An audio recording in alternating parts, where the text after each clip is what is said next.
Hi, Morgan. Ira here, and I look forward to talking with you on Monday. But for now, I just wanted to share some thoughts on your plan for your infographic for your final project for 626, which, by the way, I love. I think it's a great idea. And I really love the way that, in a sense, even though you're not, directly taking your major essays um, writing for use in the final project. I love the way that you're building on this core kind of concern about what it means to write for both human and non-human audiences, and you're producing a digital artifact that is not just useful, but also in some sense humanizing. I think that's great. It's super cool. Anyways, so basically, what I'm going to do here is just kind of walk through the planning document, offer a few thoughts as I go along that I hope will be helpful as you're finalizing that project to share in the next couple of days by the end of this weekend. Okay. So this is a great, super specific, super clear purpose. Help these freelance writers negotiate the SEO writing. And basically, so it's informational um, at core, and I think that's great. That's super useful, and that I love that it both solves the problem and actually responds to and helps you make use of kind of a negative experience you had to help other people not have to have that same negative experience. I think that's great. Um, Super cool. So, um, and when I read SEO state of mind, of course, I'm sort of have your major essay in mind as well. And so I'm a little curious. One of the things I'm a little curious is how you'll produce the infographic in a way that, on some level, subtextually, obviously, this can't really be front and center or maybe even explicit, but how subtextually you're going to work this so that it is putting people in an SEO state of mind, but also giving them on some level tools to maintain a certain kind of humanity in that process. Um, and this is, by the way, a great sustainability plan, good storage plan for sustainability. Um, I think it's really important. Um,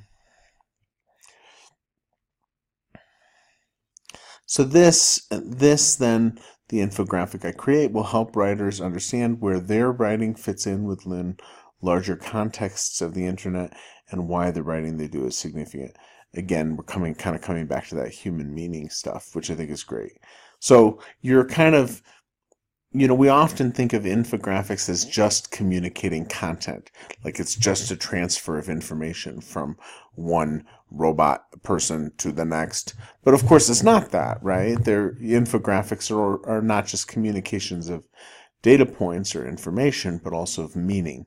And so I like that this is part of the way that you're approaching this as explicitly. It's about helping people, giving them information that they need, and at the same time, it's about helping them make meaning, and that's part of what it means in this context to negotiate constraints effectively, which is great.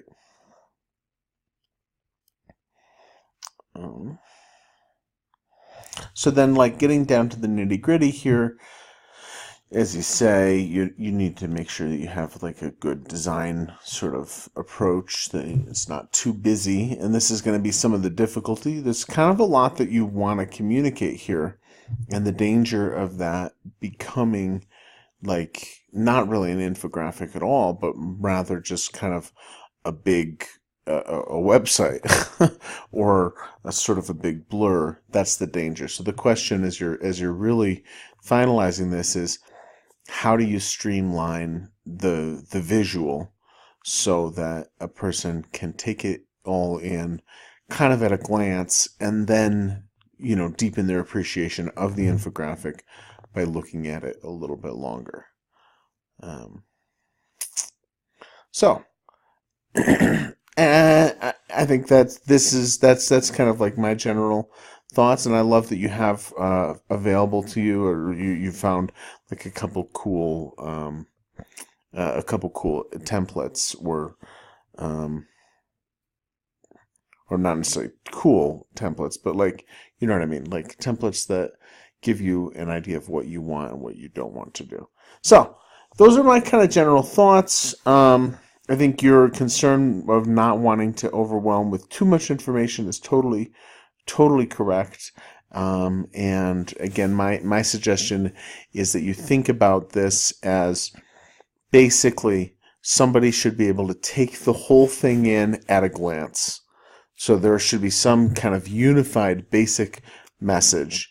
And then when they look at it longer, they like parse out the different, pieces of information and meaning that the infographic kind of delivers or invites them into. But their first glance should be one that kind of feels coherent. So yeah, those are my general thoughts. I'm really looking forward to seeing this, and then also after that to talking on Monday. All right, talk to you soon.